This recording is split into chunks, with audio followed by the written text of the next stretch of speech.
ఏమైంది? ఎందుకింత టెన్షన్? ఏం లేదులే. నాతో చెప్పకూడదు అనుకుంటే పర్లేదులే. ఏయ్ అలాంటిదేం లేదు. నా ఫ్రెండ్ ఒకడు వాడొక ఫ్రెండే కాదు, వీడొక అమ్మాయిని లవ్ చేశాడు. ఆ అమ్మాయి వీడిని లవ్ చేసి ఇంకోటిని పెళ్లి చేసుకుంటుందట. అందుకే ఫోన్ చేసి చేస్తానని చెప్పి నన్ను చంపుతున్నాడు. అయితే చచ్చిపోరా అన్నది వాణ్ణే. ఎందుకలా అన్నారు? వాడేమన్నాడో తెలుసా? అబ్బోబో వద్దు.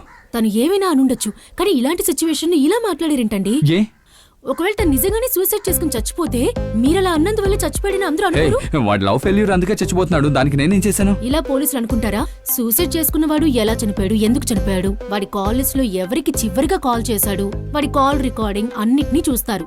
పైగా మీరు తనతో చస్తే చావురా అని చెప్పారు కదా, అందుకే అంటున్నాను. నువ్వు డిటెక్టివ్ నవల్స్ చదువుతావా? నేనా నవల్లేమీ చదవలేదండి.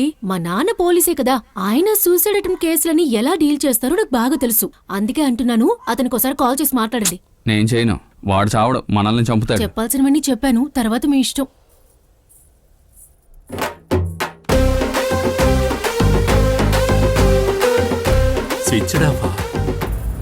ఏరా రమేష్, నీకేమో బుద్ధుందట్రా? ఆడే చాలా బాధతో మనందరికీ ఫోన్ చేశాడు. నువ్వేమో వాడిని సత్తే సావరని చెప్తావా? నీ చదువంతా ఎందుకురా? నీకు అసలు బ్యాంకులో క్యాషియర్ ఉద్యోగం ఎవడిచ్చాడ్రా? వాడేమన్నాడో తెలుసా? వచ్చిన దగ్గర నుంచి అదే చెప్తున్నావు. ఇంతకీ వాడేమన్నాడు? దయచేసి అది అడగండి. అయితే మూసుకునుండు. రేయ్ ఏంట్రా, వాడు చేస్తే నేనే కారణం అంటారా? ఆడు చెప్తాడో లేదో నాకు తెలియదు. పోలీసు వచ్చి అడిగితే నేను మాత్రం అదే చెప్తారా? రేయ్ మామా, నరికి పోగులు పెడతాను. ఓ జంట హత్యలా? ఏంటి జంట హత్యలా? అవును, ఆయన సావమని చెప్పావు. ఇప్పుడు చచ్చిపోయి ఉంటాడు. నన్ను కూడా కొట్టి చంపేస్తావు. ఇదిగో ఈడుకున్నాడు కదా, ఈయన కూడా చంపేయి. హ్యాట్రిక్ అయిపోద్ది. రే వాడు కొవ్వు పట్టి సూసైడ్ చేసుకుంటారంటే ఈడేం చేస్తాడ్రా? నాకు తెలియదు. ఈడి వల్ల సావబోతున్నాడు. మామ వాడు నిజంగానే చేస్తానంటున్నాడా లేక మనతో ఆటలాడుకుంటున్నాడో తెలుసుకుందా? ఎలారా? అది 2 రోజులైతే అదే న్యూస్ లో వచ్చేస్తుంది. రేయ్ నేను వాడితో మాట్లాడను, నువ్వు చెప్పరా మైదీను. ఆడు మైదీని కాదు, స్వామి. భయంతో కన్ఫ్యూజ్ చేయొద్దురా. వాడు ఆఫీస్ ఫ్రెండ్స్ అడిగి తెలుసుకుందాం. 4 రోజుల క్రితం నుంచి కృష్ణకి దివ్యకి మధ్య ప్రాబ్లమ్స్ వస్తూనే ఉన్నాయి. బాగానే కదా ఉన్నారు. పోయిన నెల కూడా గోడ దూకి కిస్కానంత ఏంటి? బాగానే మాట్లాడుకున్నారు. అరే మీరొకరు బ్రదర్, అదంతా దివ్య బ్రాంచ్ మారక ముందు కదా. అక్కడికి వెళ్ళాక మనిషి మారిపోయింది, మనిషిని మార్చేసిందా? అవునండి, దాని టీం హెడ్ నే లవ్ చేస్తోంది. లవ్వా? ఇదిగో వీడే రూపేష్. రూపేషా? పాలిపోయిన షోకేస్ బొమ్మలా ఉన్నాడు. ఈడి కోసం మన కృష్ణ వద్దండి. సరే, ఈ విషయం కృష్ణకి ఎలా తెలిసింది? ఆ ఇన్సిడెంట్ గురించి చెప్పడానికి అసహ్యంగా ఉంది సార్. అసహ్యంగా ఉంటుందా? అయితే చెప్పండి, ఇంట్రెస్టింగ్ గా ఉంది. నోరు మూసుకోరా.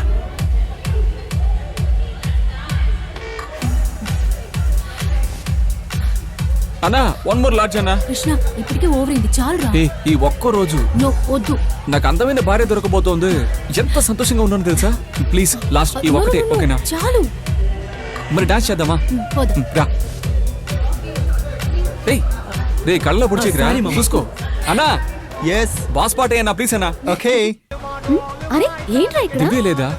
రే బాత్రూమ్ దగ్గర వెతుకుతున్నావు, కలిసాము. తను వెళ్ళి చాలా సేపు అయింది, అందుకే అడిగాను. తను ఎప్పుడో వెళ్ళిపోయి ఉంటుంది. అలాగా? సరే రా వెళ్దాం. సరే నేను రెస్ట్ రూమ్కి వెళ్ళేస్తాను, నువ్వు వెళ్ళు. ఓకే. అయ్యో సారీ.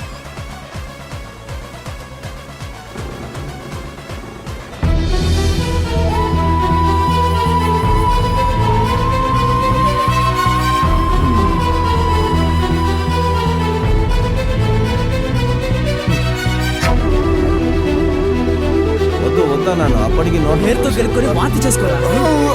వీడేంటి ఇక్కడ? ఏం చేస్తున్నాడు? ఏంట్రా చూ.